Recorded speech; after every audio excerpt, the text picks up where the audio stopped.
So I told these guys before we started, as we're talking about what the banter topic is, I said, don't worry about it.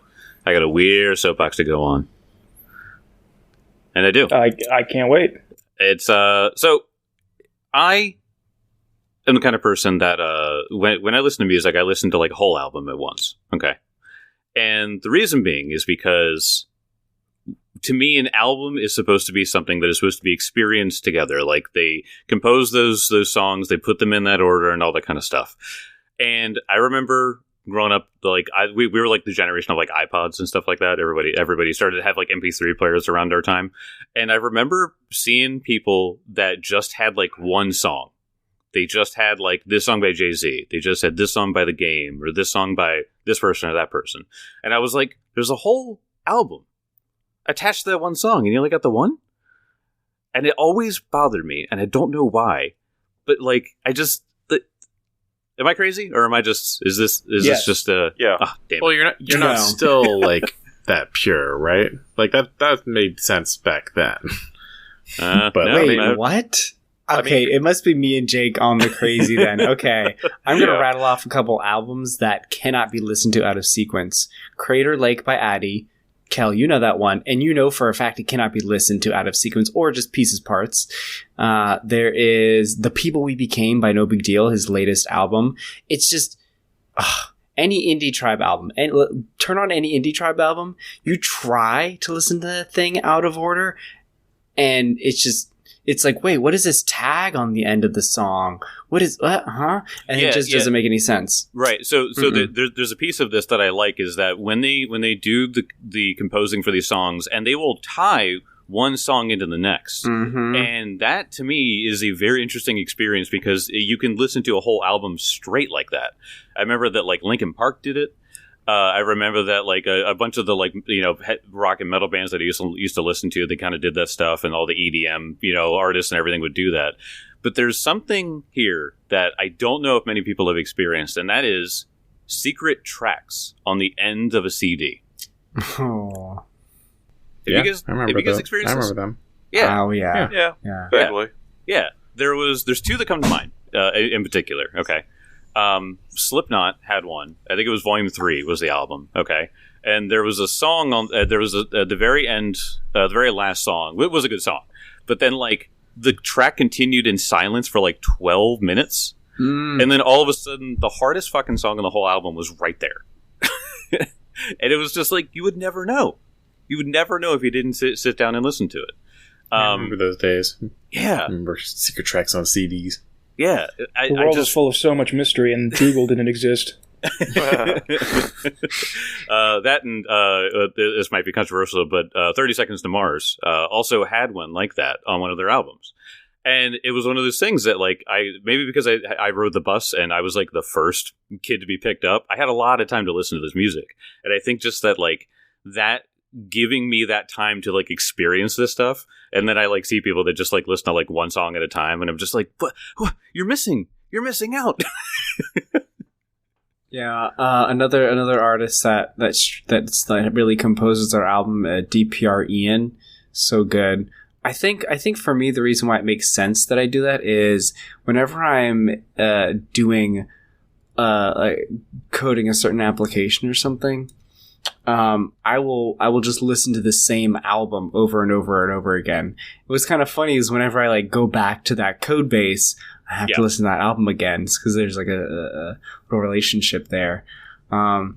And like for jogging, I typically have two albums that I listen to. Yeah, it's just I mean, I go back and forth. I mean, I turn on just albums all the time and just listen to them. But I also like have no problem listening to just a song from that album among a bunch of other songs.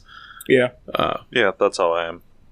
Have you not been curious about the other songs? Like, you know, because that like, one do song, they miss me or something? I don't know. like I don't have to hear that.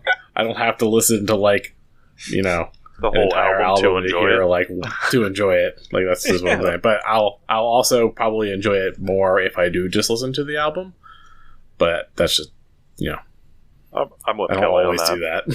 Can't believe you guys. Tim, I make playlists. I make playlists, and I think that's very normal. I do like the act of making a playlist, because like there are sometimes that, like, when I want to hear new music or something like that, you know what I mean? Like on Spotify, if you reach like the end of an album, Spotify's like, what about this band? And you're like, yeah, they're pretty good.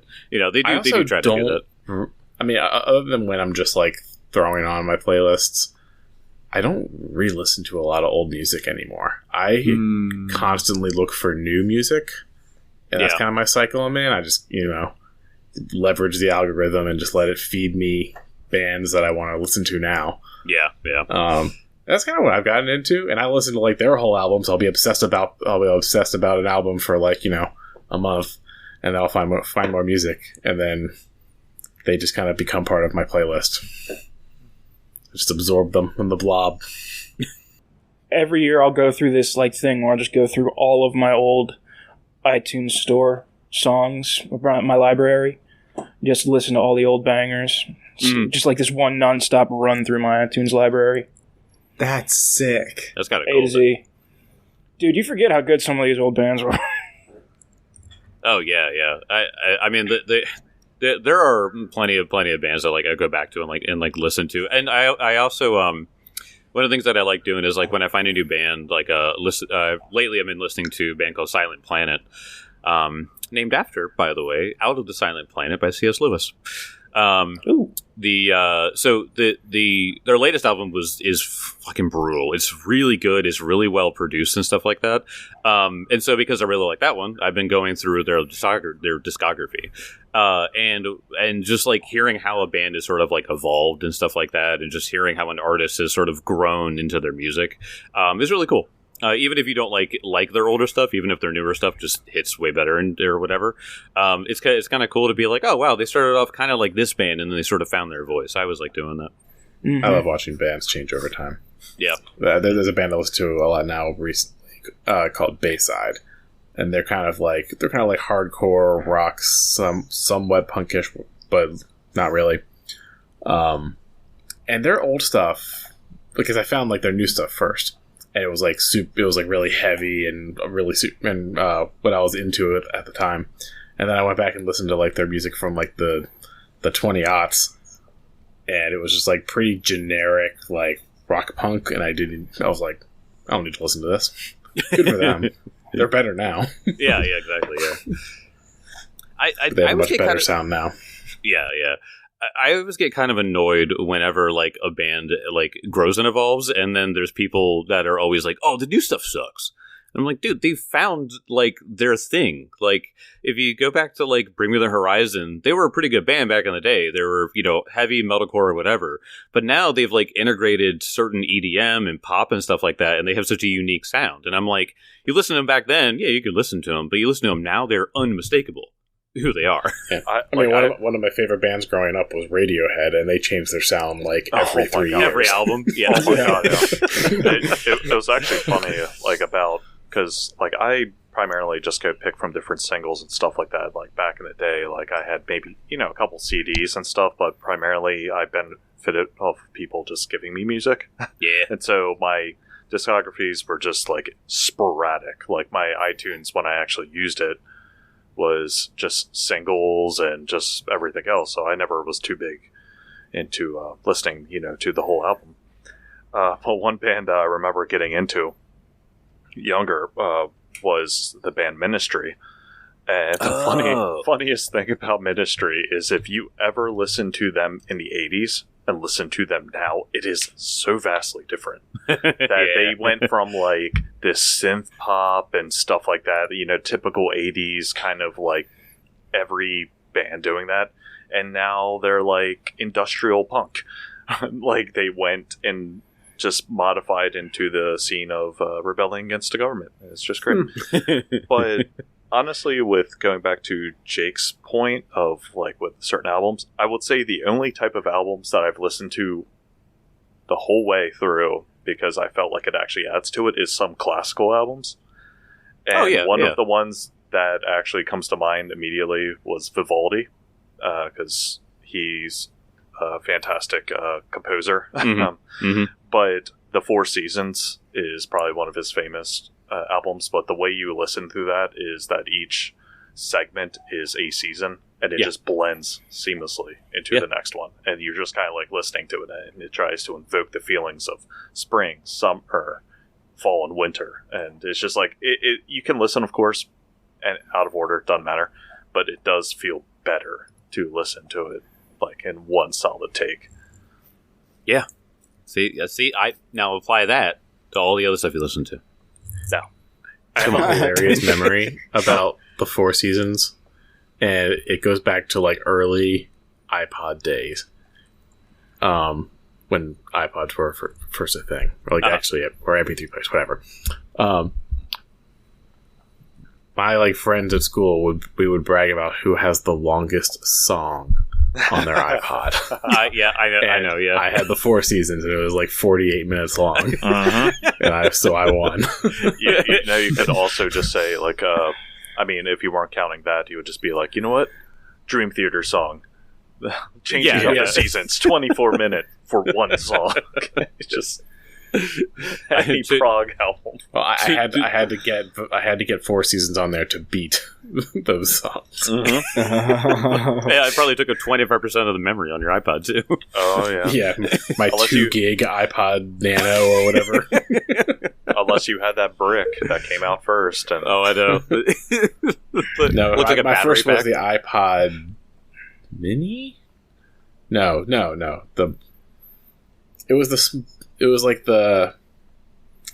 My first one was one of the first big ones with the color screen, but it wasn't like the fully big one. It was like, but it wasn't like the rounded edge, the mini.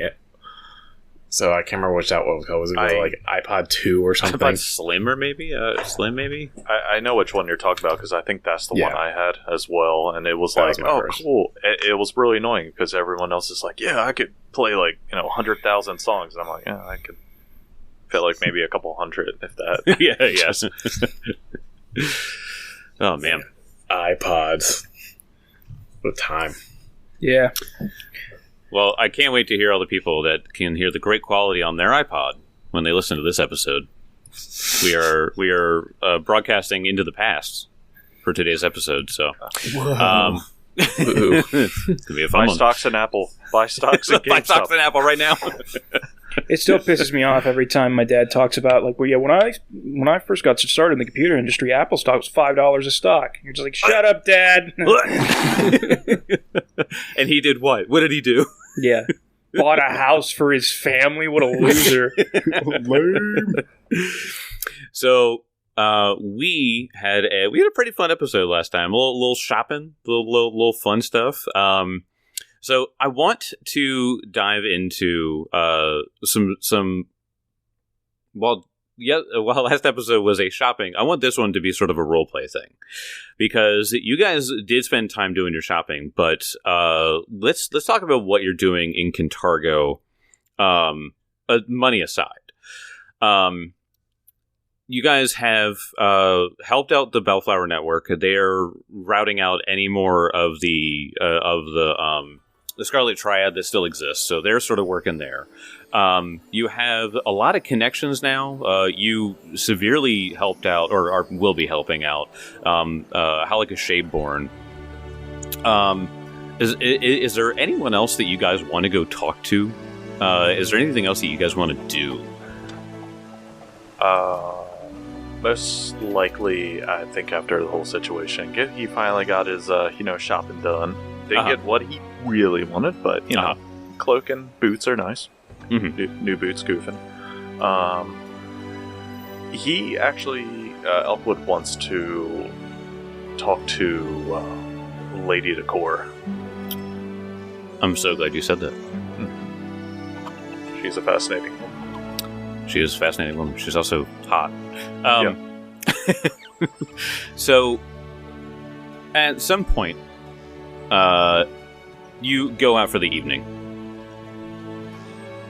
and Malara Decor is waiting for you. Like, right as you leave the dream house or something. She's just there.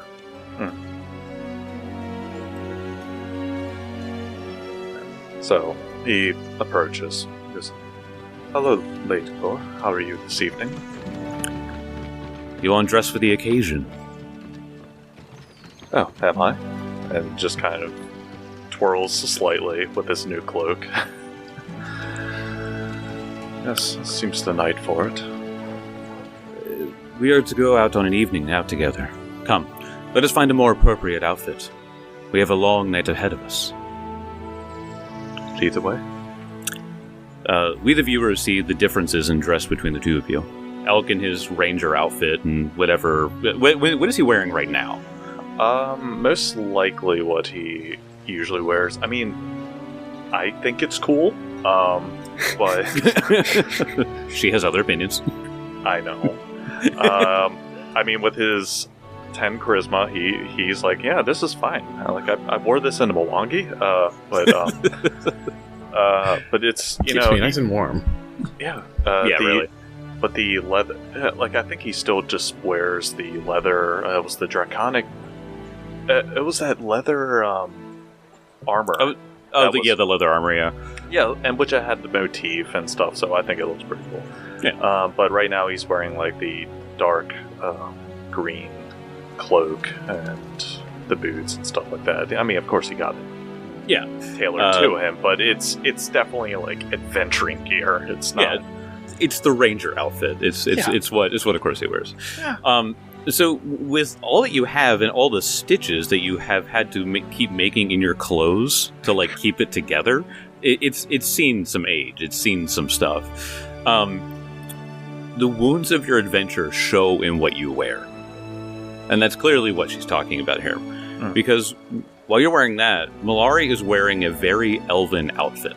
It is resplendent. A tight Cheongsam style dress, which that's the like Chinese style where the sort of like the tight collar neck and like the big buttons. Yes. With a high cut up the thigh. The red dress is trimmed with purple vines and golden flowers.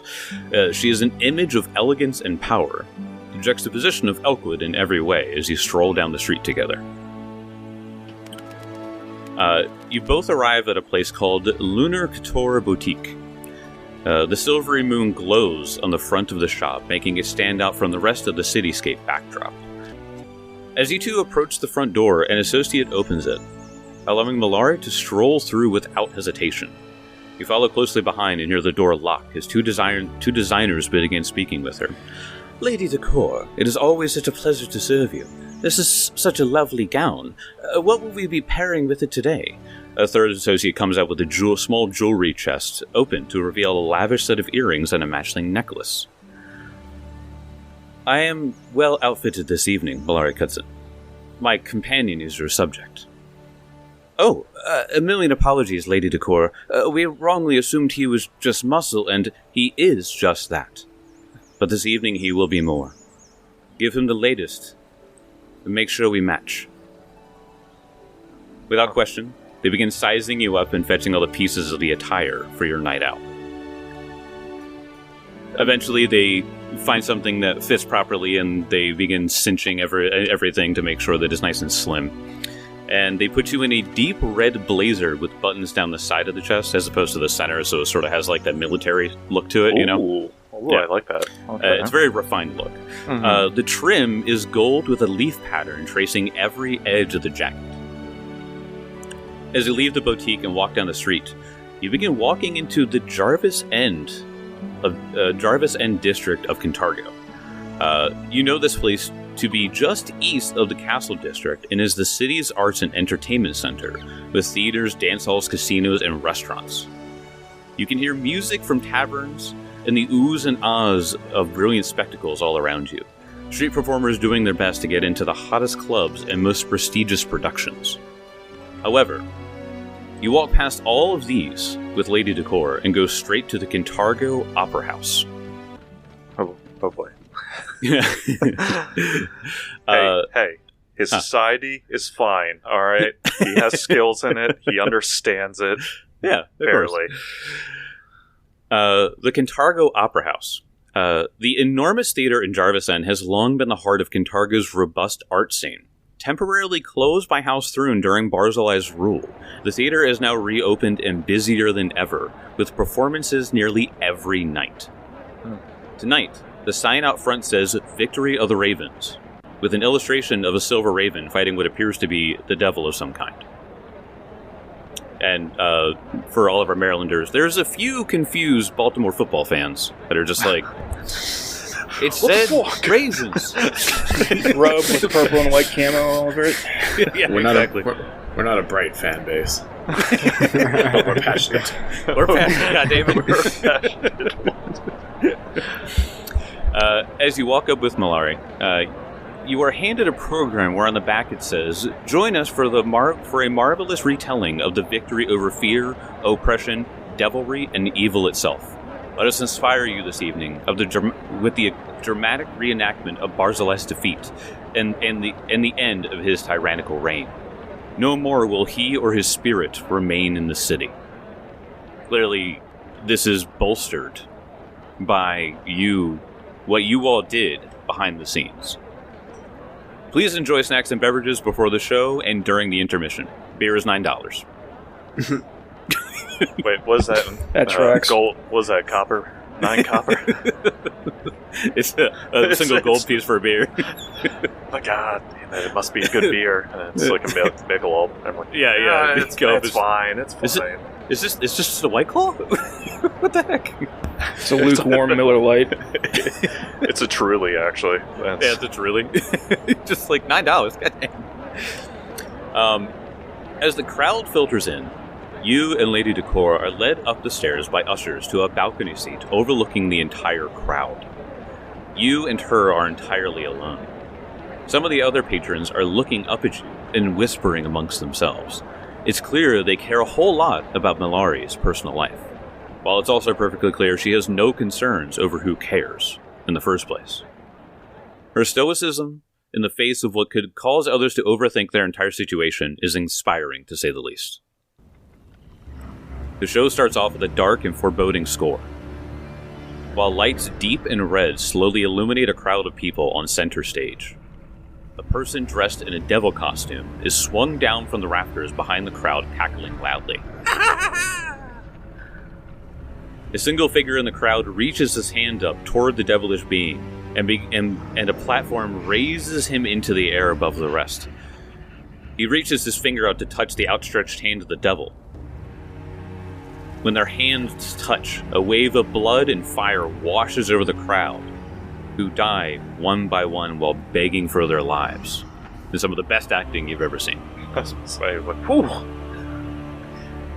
Next is a montage of Barzilai's rise to power, and all those he cut down to get there. While there is talking, many of the scenes are made compelling through the music, the orchestra and visual spectacle that accompanies. The great and terrible power that Barzilai gains throughout his conquest sets everyone in the audience into a state of fear. But they remain seated, for they know that evil does not win in the end. At this point, there's an intermission. And Lar Decor sort of looks at you. Are you enjoying the show so far? Yes, why yes, it's actually, the effects are very well done compared to what I've seen in Absalom. And I would say, like, during that whole point of, like, seeing people, his perception is, like, high enough that he is probably, like, noticing everyone staring. And it makes him slightly uncomfortable, but he's just following her, what's the word for it? He's just following her, her attitude as well. Yeah. Like, he doesn't wish to upset anything. And with how he was raised, and also, like, the criminality, and also slight nobility, he understands presence. And he's just, yes, no, the plays, it's one I've never seen before. It's quite interesting, and the effects are quite fascinating as well. Just seeing the blood spray at the beginning. But I'm quite enjoying it. Thank you. She looks at you and then looks at they're setting things up for the second half, and she just goes, "It's tragic what we dealt with in the city. I am a Katargan through and through, and I was there when he rose. I always think about that there was more I wish I could have done. But it is true that we cannot do it alone.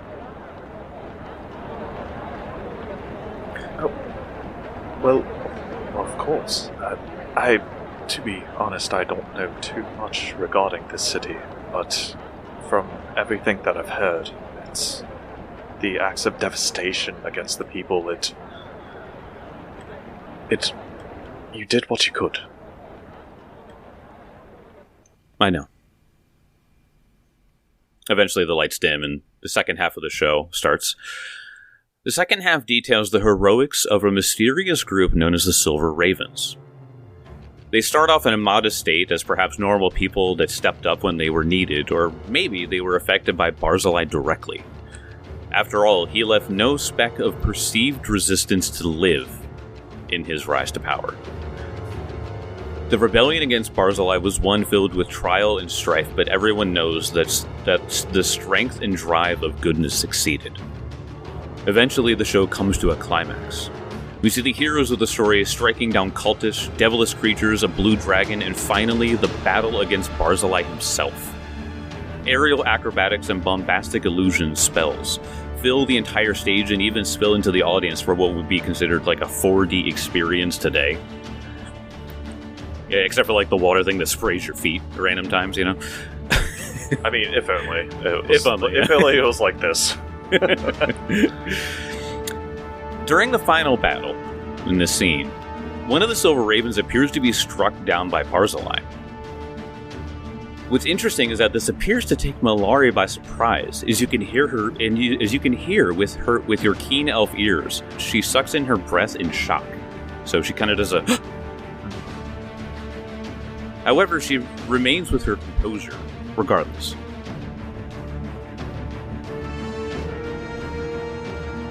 When Barzillai is slain, in true heroic form by each of the remaining heroes at once, the crowd erupts in applause and shouts of praise. The house lights dim and curtain is called. The actors do their regular thing of coming out to say their thanks with standing ovations, all well-deserved, of course. Malari says nothing and takes your hand to leave. He accepts it and follows without making a scene, but he did take note. So you leave. It's only about like 10:30 at this point. There's still people milling about. She's talking to some people and everything like that. Is there anything you want to do at this point? I think he's kind of inspecting, seeing who she's talking to and stuff like that. But overall, he's, I won't say like arm candy at this point, but he's just kind of unsure of what to properly do. Like, he'll talk to someone, but besides what else he is, I mean, like, he's like, hey, I killed that thing over there, like, you know. Yeah. But he's trying to hobnob as well as he can, but he's not the best at it. Yeah. The scene, it kind of reminds me of, do you remember in Lord of the Rings when Galadriel is like walking down the stairs and her husband is with her and like nobody cares? Yeah. It's pretty much it. And the thing is, Elk's always been considered part of the background. I mean, that's how he's kind of been trained to be part of the background, to be not noticed by everyone. Right. And so you're Celeborn in this, where everyone's focused on her, and all the people that she's talking to, she's very upstanding. There's because she runs a school.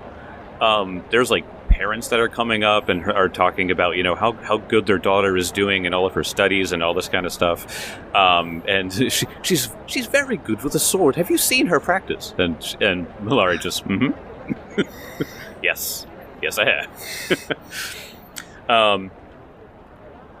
So, as you all begin walking down the street, as things sort of fizzle out, Lady Decor turns to you after not saying anything for some time, so she goes, Elkwood, do you enjoy dancing? And he laughs slightly. I would say that I've been told that I have the footwork for it, but I do not have the skill, if that says anything. I wish to see how elven your feet are. Elvish music has become popular these days at Little Miss Drury's. Let us go. And she begins leading you to another place down the road, still in Jarvis End. Little Miss Drury's is among the bevy of dance halls in Jarvis End, which are often some combination of tavern, brothel, and music venue. This new establishment prides itself on drawing crowds to its dance contest and performances of experimental music. It's one of those. Okay. You go up, you can hear all sorts of noise and music happening. You think every elf in Cantargo is in this place when you walk in. There's about 10 humans in this place and a crowd of 50. And some of them are half-elves, you included. Yes. So it's clear this is the spot she was talking about. The elvish music you hear when you walk in is somewhat strange compared to the others you were hearing on the street. There's a mix of numerous string instruments and light tambourines, and the elvish voices to accompany it all are like absolutely heavenly. The lyrics themselves speak of everything from the love between trees, the starfall, the battle in the Darklands, and even a far-off home, which, as we all know, is Kestrel. That tale as old as time that's just been passed down through ages upon ages of the elves. So she sort of looks at you, and she kind of nudges. Come. And he goes, and honestly, probably with the music, and he's listening to it now that he understands, Elvin, how he learned from Adelar, there's a bit of melancholy for a moment. It's the only reason he knows it is because of Adelar. Yeah. So his mind kind of drifts off for a moment until she nudges him, and then he just goes, oh, yes, please, lead the way. So I always imagine Elvish dancing to sort of be like Indian, where it's all very choreographed and there's a lot of like elegance and flow to it. I don't know if you watch like Bollywood movies and stuff like that, where they have like, dude, oh my god, I could just watch that all day. The amount of work that goes into it. Come on, man! I got 20 decks. I can do this.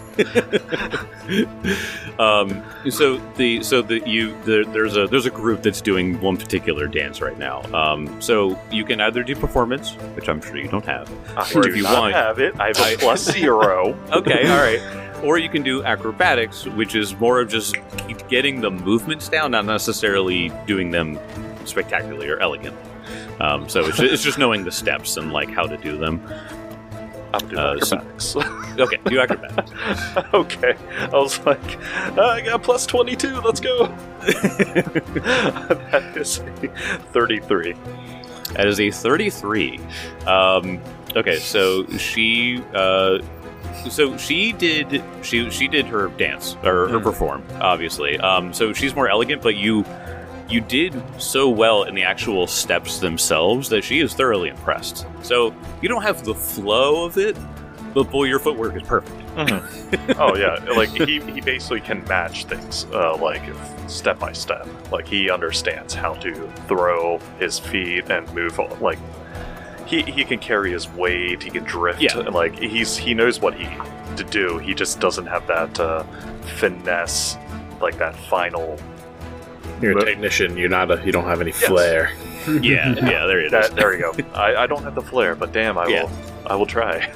Yeah. So and others are thoroughly impressed with this too. So you definitely can get a few claps and a few people sort of taking your lead as you're sort of like doing the steps well enough that and anybody that might not be as good, they're sort of doing what you're doing. Follow me. Anyone that sucks like me, do it. At a certain point, the music sort of dies down, and the elvish bands and the elvish musicians start retiring. It's about 11:30 now at night, and the stage opens up to others to play. And you see Malari speaking with someone outside of earshot, and she's handed 2 orange beverages. This is whatever the elven equivalent of mimosas are. Oh. And I can destroy mimosa. All right, let's go. I do love a good mimosa. And so she goes over and she hands you one. This is not the first drink, obviously. There's been a lot of elven ales and stuff like that have been flowing here, even at the Opera House, even though they were 9 gold pieces. We got money, and so she seemed to be talking more than just about drinks with this person. But when she looks at the drink, she sort of nods at them and then walks away. It seemed like the drink she was handed confirmed something. And so when she comes over, she just hands it to you and says, "Let's settle down for a minute. Here, take this." Takes it. Not really suspecting much about it. Kind of gives it a smell, just kind of like, this is... trying to get a vibe for... This is citrusy? Is it? Yeah, it smells like an elven mimosa. Ooh. Takes a sippy sip. You take a little sippy sip. It's pretty good. It's a good one. So you two settle down and you begin talking about different dances and stuff like that. She starts elaborating on some of the places she learned and all of that kind of stuff. And there's a bard on stage that she is striking, to say the least.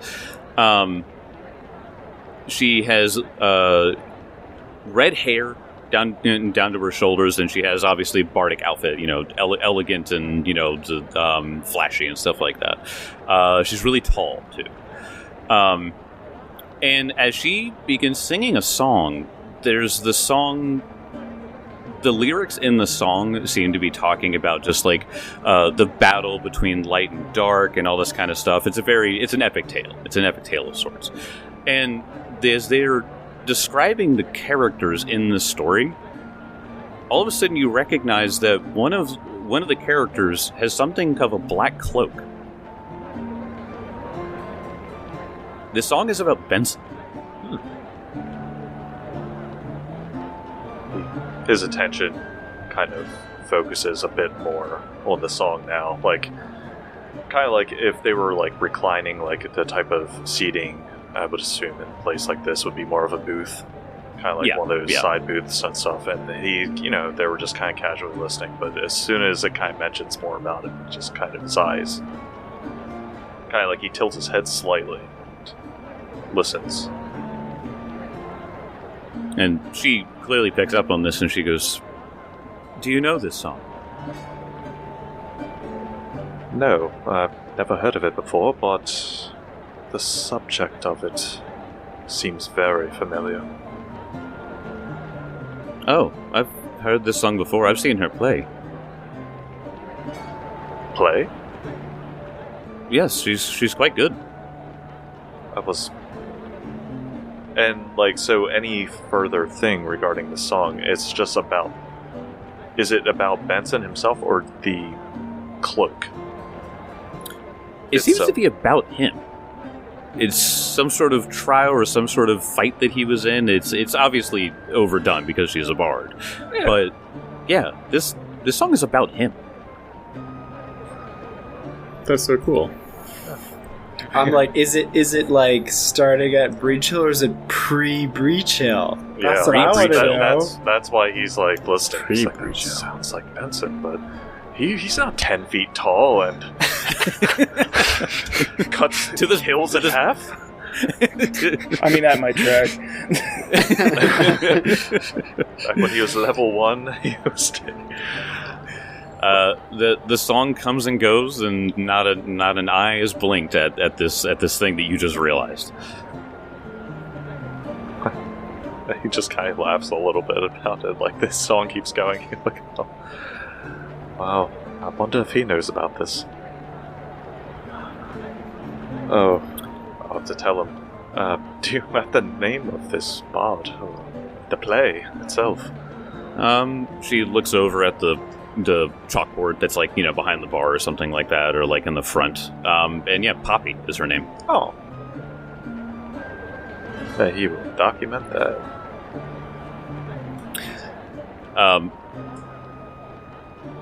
Eventually, the rest of the night sort of turns into a daze. there's obviously alcohol in your system, and the elven magic in the air, not actual arcane magic, but just the feeling of the night, is sort of... all of that in the air whisk you away into a sort of euphoric dream-like experience. Until eventually you find yourself sitting on the outside of Cantargo looking into it. And this beautiful cityscape that you and her are sitting alone, just watching. Have to say, first time coming into this city, it was a bit rough, but right now it's quite beautiful. I absolutely adore this city, Elkwood.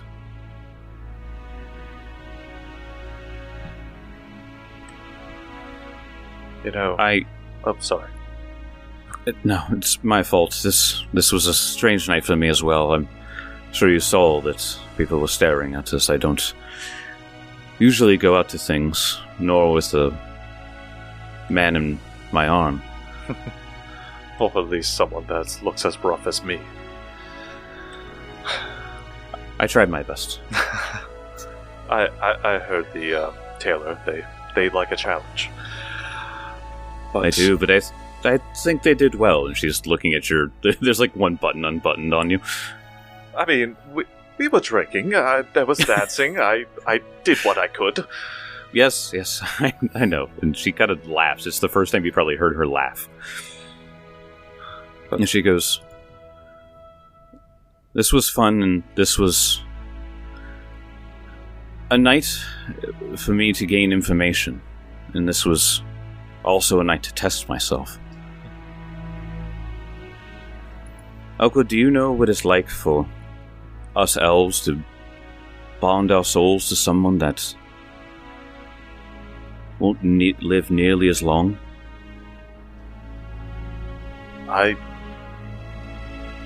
And he kind of quiets down for a moment, and... No, not really. I will have to say I've lived a very tumultuous life. There was nothing like that. Never had a chance, to be honest.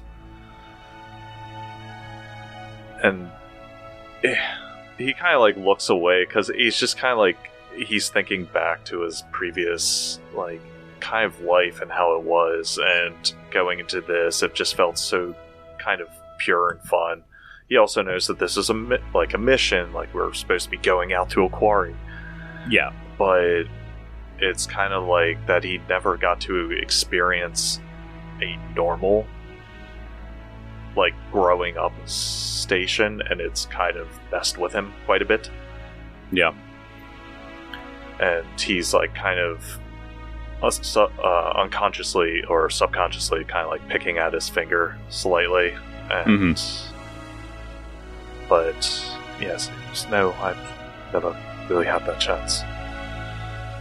I did once.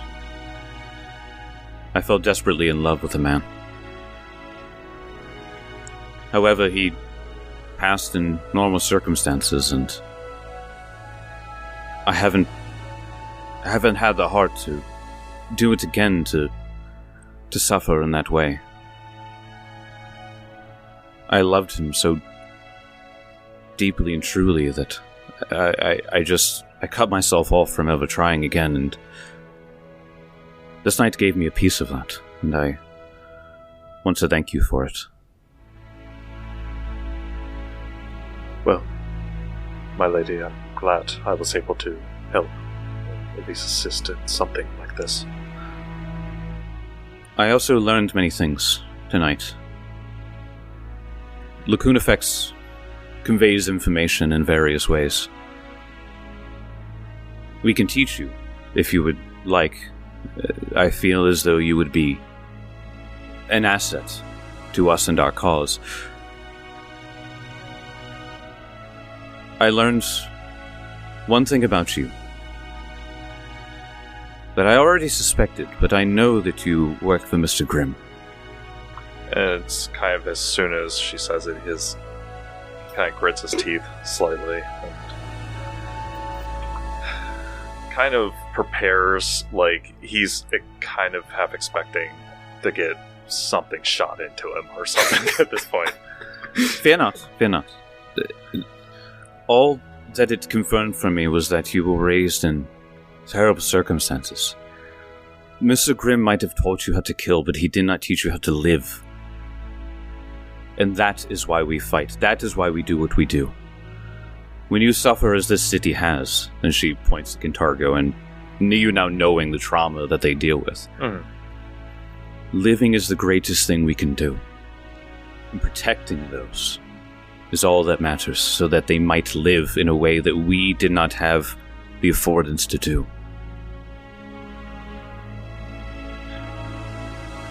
And he stays silent for a moment. He's trying to... It's namely one of someone else just figuring out. I mean, he should have realized this. Like, I mean, I don't know if you really revealed how her network kind of works, but, I mean, with how she kind of is, I mean, he knew it was coming, but... Yes, Well, I had several teachers, that taught me certain ways of dealing with individuals. And it definitely didn't help, to say the least. There is a place for you in the Kunifex, should you desire it. And he kind of, like, panics for a moment. He's, I can't. No, he will know. He's expecting a report, he's expecting this. He knows if I veer off the path, I'll be hunted as well. I can't escape this life. I killed those that tried to escape this life before. And he's kind of like cracking slightly. And she sort of gently holds your hand. Yeah, and he's kind of takes it. He's like, to be honest, I was... Before here, we were in the Mwangi, where I met the Ikuje elves. And there I felt I was at peace. Because it felt pure. I felt fine. I felt included. But then I had these visions. I didn't tell any of the others about this, but that my past was going to come back and wreak havoc on any life that I tried to establish a new one. I just can't. I know, Elkwood, and there is a place for you here, if you so desire it. It is ultimately your decision. There could even be a place at my side, but I must think more on that. I'm sorry, I don't know what to think of this night. I also must tell you that I learned something that shook me greatly when we were in the Opera House. Right now, the Silver Ravens are deep in the Darklands on a secret mission. And the show tonight told me that one of them has perished. That is... Oh. And that's the moment where she reacted. Yeah. Do you... I know it's not my place to ask, but what... Just go into the Darklands. Who was it? I can't speak any more on it, unfortunately. Yes, I understand. But the Silver Ravens were the secret heroes of the city. And they're still acting today. The only reason why you have not heard of them, unheard of their feats, in a sense the use of Barzillai, is because they keep everything behind a veil. It is for their safety and for the safety of the Bellflower network, of Lacuna Effects, of all of it. Information is power, great and terrible power. And so with that, I need to rest and think on this. I need to process these feelings. I completely understand. And he kind of laughs nervously just because it was a very chaotic night full of, joy, kind of experimentation of, like, stuff he never really experienced before. And he's just kind of, please, if I want to have any sort of normalcy of this night, allow me to walk you back. As you wish. And you begin walking, and roll me a perception check. I'm not good at that. That is not true. I'm drunk and hurt mentally. Oh, that's a 17 on die. 35. 35. You realize now, perhaps, maybe as everything's sort of settled down and there's not so much happening, that there has been at least 2 people near you at all times that you're like, oh, guards. She was never alone. Yeah. I thought you were going to be like, and when she said, as you wish, what she really meant was, I love you. I love you. And then I slept that night. I think she might be down, guys. That's what she meant. God damn it. Taking a shower later. Yeah, Elkwood wakes up the next morning, takes a cup of coffee. He's like, God damn it! Or he's gonna come across the hall.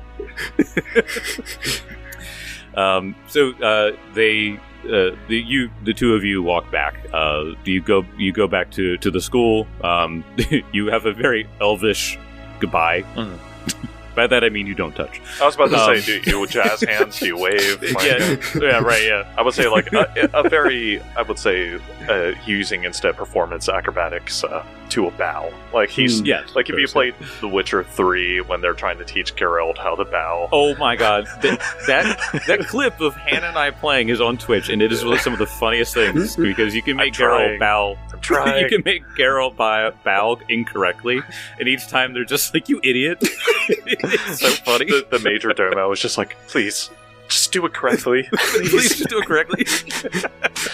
Wait, what is you're talking about? The Witcher 3. Yeah, in the game. Oh, yeah, in the game, yeah. Yeah, actually, it's a video game. I know you don't play those. I'm sorry. You kids and your video games and electronics. No, it's a Netflix show that was good for 1 season. Oh. That's all I know it as. Mm-hmm. Yeah. Kelly, you also look like a Witcher, so I don't know why you haven't just. You just say that because he's white and has facial hair. School the dragon. Wait, Mark, are you a Witcher? What? So, what are the rest of you bozos doing while Elkwood is having the night of his fucking life? I really wanted Benson or someone just to be trying to stealth the entire time. Be like, what are they up to? And just yeah, Benson stealth. They're in the opera house, just like looking. Kezra is just, he's just spending all of his time drinking and just like having fun.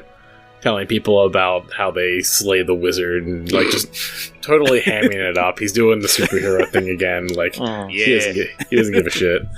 So he's just like getting drunk in bars, talking about how he like threw a blue guy out of a window and like wait, I love that guy. I love that man. Struck down an archmage with lightning, even though he wasn't even in the room when he got killed.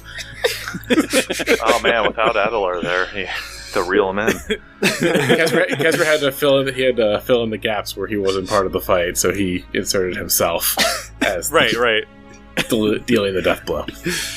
And while I was gone, I was also in this other place. Nobody questions your story. It's too cool. And when the prisoners was really hot, she was like, cool. We all want to marry you now. Benson's probably trying to work with the local guard. Just trying to help them. Because they all suck, apparently. Man, this is a history of Benson's life right now. without Training the guard everywhere. I can't believe it. I mean, you guys would need a secret cabal of elves to keep your people safe with these guards. Benson's like, I'm not going to spend a couple of weeks resting. I'm going to build a police force. Yep. Dude, there's nothing stronger than a player's disdain for the local town guards. Yep. Whether they're against them or whether they're incompetent, they just hate those guys. The town guards roll up after the fight, and they're like, "What's going on here?" And all the party members are like, "We're doing your fucking job." Oh man. I think Grimshaw is cleaning out underneath the Thorny Rose Tavern, getting things in order because it was just left a mess. Dead bodies of Scarlet Triad members. So cleaning all that up with the help of Sir Thorn, and he's very concerned about the one member that he found the tool belt of, but he never found. So I think he's probably going to try to be chasing down any leads on him to see what happened to him. All right. It was Marvin, right? Yeah, Marvin. Yeah, it was Ironforge. Marvin. Yeah, Mhm. yeah. He was a dwarf. Yeah. I'll say this. Marvin Gaye. No, maybe Can you I don't know. hire an investigator? I am the investigator. No, I mean, he's trying to leverage the Bellflower network. Yeah. Seeing if he knows people in the network. Yeah. I don't think he knows anyone in Lacuna Effects, but I think people in the Bellflower network know people in Lacuna Effects. So he's trying to leverage a second degree of separation to get intel on this guy. So I rolled just to see what your investigation would turn up with the work of the Bellflower Network and Lacuna Effects. And so you guys were poring over all the stuff in the basement of the Thorny Rose and going through all their stuff and everything like that. I rolled a natural 20. Okay. Damn. Which unfortunately gives you a very grim look into what happened. As you find what is unmistakably the bone of a dwarven hand. And you now remember that Rakshasa eat people. Mm-hmm.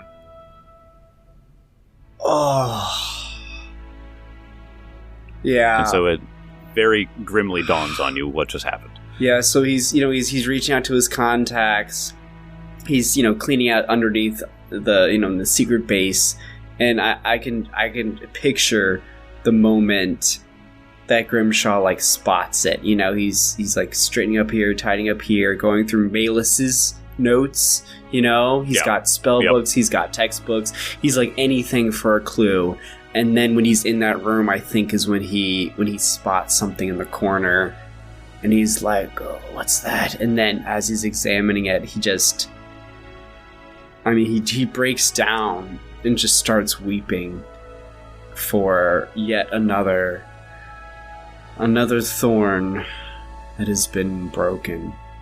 Yeah. And yeah. Well, remember what you felt. Vengeance is ahead of you.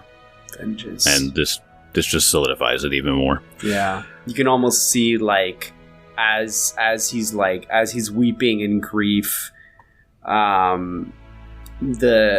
his morning star by his side begins to glow that purplish hue, but more sharp, like the time that it was infused with the goddess's power. And yeah, he feels that, and as he's just holding this in his hands, Marvin, you join the ranks of those who have given it all to protect the people here. And I vow that they will never see what is coming. They will rue the day that they left their stain here on the city. And you, and Athena, and even those living, Sir Thorn, they will all pay for what they have done. vow it.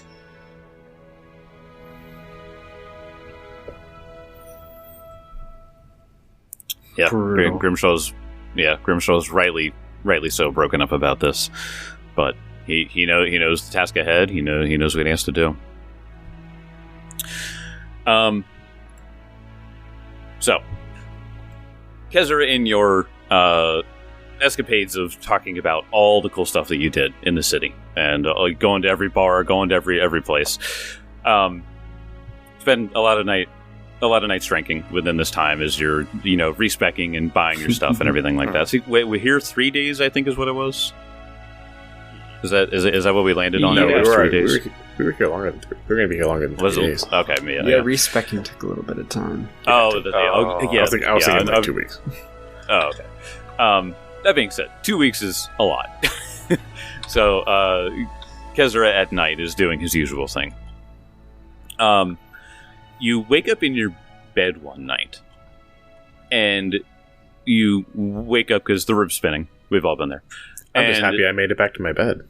I know, yeah. Wait, are your pants Somebody probably put you there, but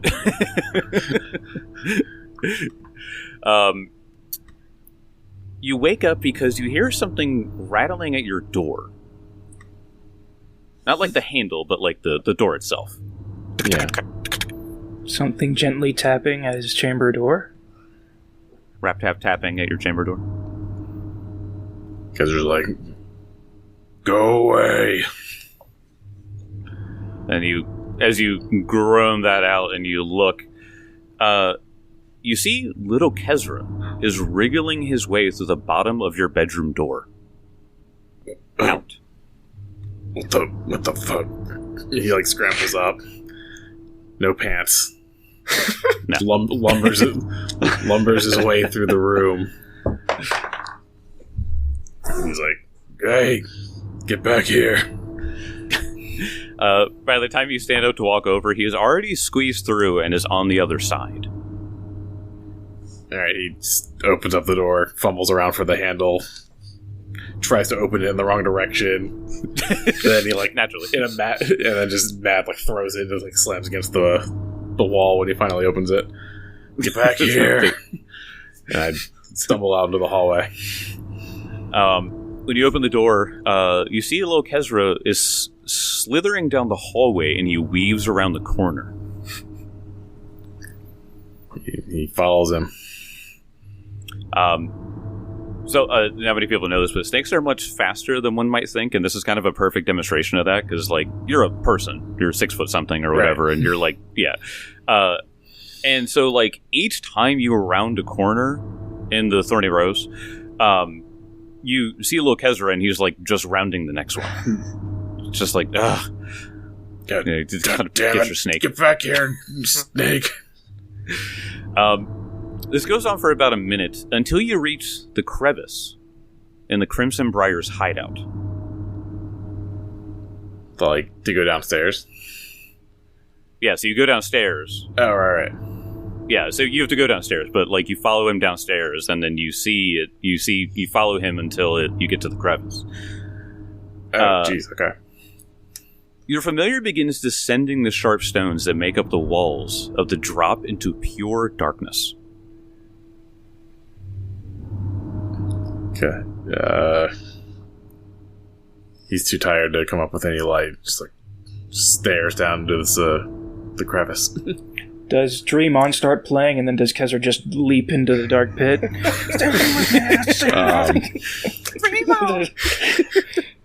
Does Kezra not have dark vision? Oh, he does. I do have dark vision? Do you? I thought forks. I have If low, not, there I are- have there- low light vision. Okay, there are torches there, so you Okay, can so grab one. he grabs a torch off a sconce and waves it over the crevice. So you see him just slowly slithering in between rocks. You know, snakes are really good at climbing, so he's just sort of weaving his way in between the stones until eventually he gets to the bottom, and there's a archway, a natural archway that he's slithering toward in the top left corner of this crevice. Alright, Kezra's like, where the hell are you going? And he will sprout his wings and just jump into the crevice. So while you follow the snake into this hole, you can see that it's almost like he's waiting for you at the edge of it. And when you finally get down, he makes his way around, so he's out of sight again. He meanders through. So last you heard this. Last you heard from the Crimson Briar, the natural formation here just leads into a cave system. Mm-hmm.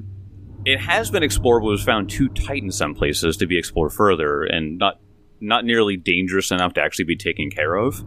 So when you go in, you clearly see what's happening. Is there's like, if you've ever been in or if you've ever seen a cave system, there's like, tiny little spaces that Kezra can go through, but you have trouble with. So you kind of have to like squeeze your way, and you got to like twist your body a bit.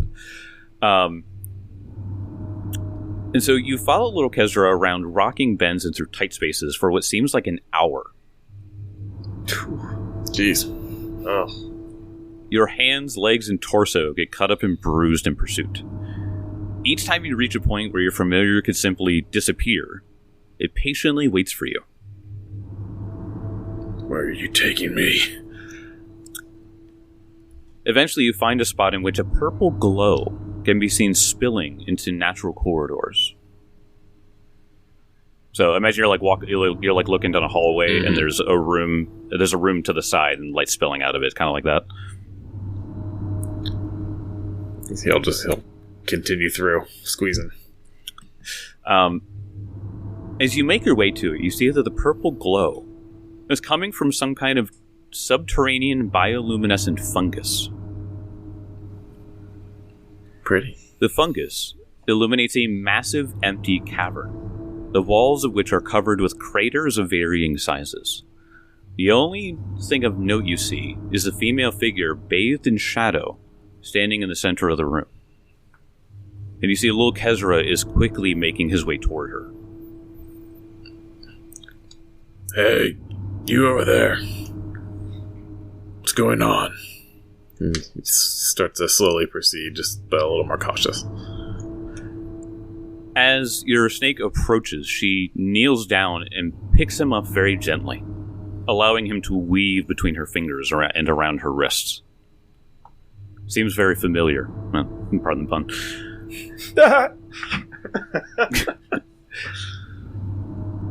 As you approach, she says, "I'm happy that you answered my call. This little tool you keep around was quite useful for me."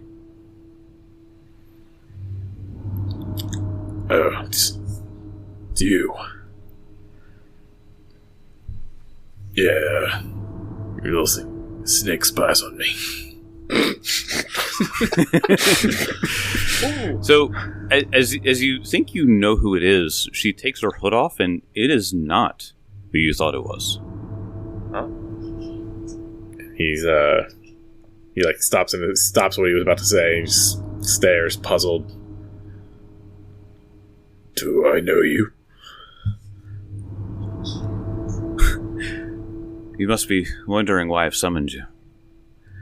It is because I wish to make an accord.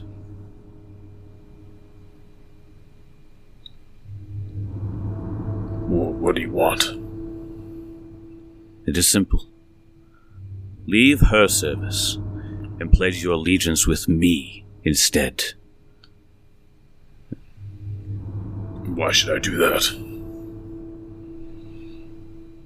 What sort of rewards have you reaped in your servitude to her? The magic was already in your blood. The greatness you have achieved was by you and you alone. All you have gained from her is a scrying spy, as she holds Kezra, and a dead friend. And yet you still bow before her, kissing her feet like a sniveling dog? You could gain something. Anything your heart desires with me. All you must do is trust within me and my name. What is your name? She sort of scoffs. See, she's taught you nothing. She's taught you only arrogance. I am greater than all of those who have come before me. And she begins turning around, and she walks up what appears to be an invisible staircase of some kind, but you can hear what sounds like metal jingling as every step she takes.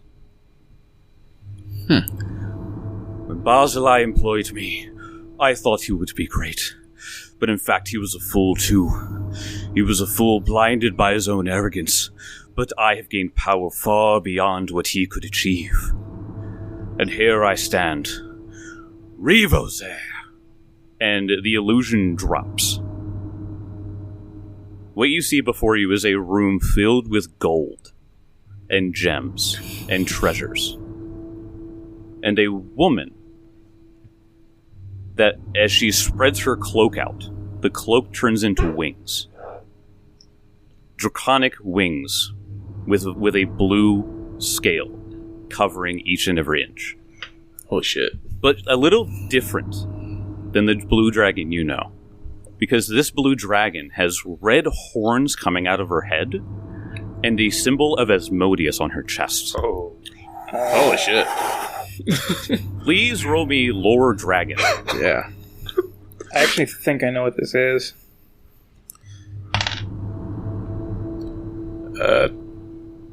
28. More than enough to know. In the Hell's Rebels campaign, there was a blue dragon named Revozair that Barzillai convinced to hellbound herself to a horned devil.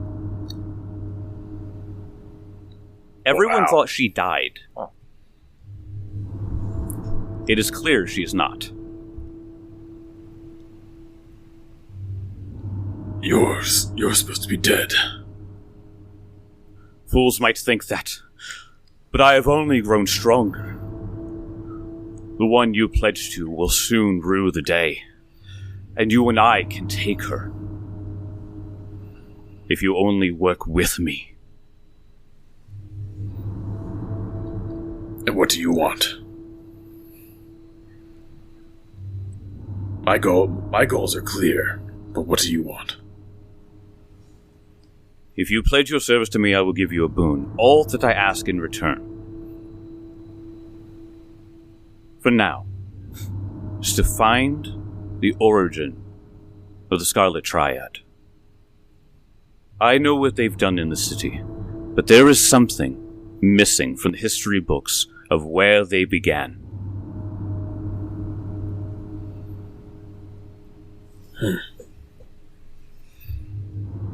And it seems our goals do align. I thought the same thing, Gezra de Rujan. See, she's like shaking with anticipation.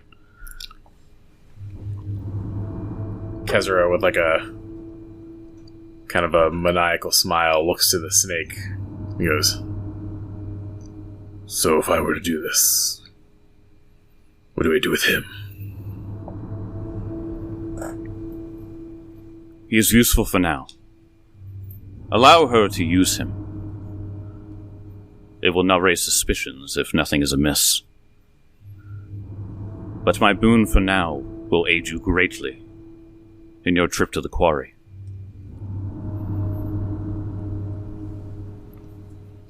And she holds her hand out and she says, "Give me your weapon," pointing to the gauntlet. He pulls it off, stares at it for a second. He's had it for a while now. It's a little sentimental. It's pretty cool. And reaches out to hand it to her. And she holds it and she goes, "You can turn back now. There are others who will serve me just as well. You could forget about all of this and go. I have magic that can employ it. But give me the word and I will transform this." No. I've never been known as the loyal type. but I do know a good opportunity when I see one. You're a spectacular man. You are a spectacular man, Kezra. And she puts the gauntlet in front of her, and you can see this magic overcome the gauntlet. And what was once a Cinderclaw gauntlet now appears more like a devil's claw with horns. And there seems to be a emblem of a chain wrapped around it. And she hands it back to you. Dang. Kezra just puts it on. Kind of marvels at it for a minute.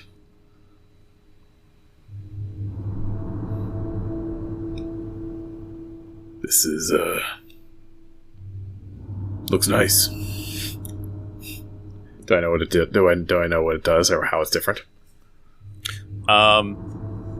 So this is a custom weapon that I made. Ooh. So Cool. get ready for this. So your gauntlet was a +1 striking gauntlet, right? Yes. Okay. So it is now so this is called, I'm going to call it the Cornigan Claw after the Horn Devil that she is bound to. Yes. What it does, it's still the +1 striking, blah, blah, blah. Except, you now get plus 1d6 fire, and when applicable, 1d6 evil. Oh, shit. Sick. Love it. Now, we know how that works, in that if it only affects the diametrically opposed. So if you ever fight someone good, a devilish claw will do horrible things to them in that fight. Additionally, on a critical hit, the chain materializes and sticks into your target, meaning that they have to use an escape to get away from you. Amazing. Oh, shit. Imagine you do that, That's amazing. and then I immediately retributive strike them after that. Just beating the living shit out of whatever we're fighting. Awesome. I was hoping that when he was like, "Do I know what it does now?" you were gonna have her just say, "It's a purchasable skin."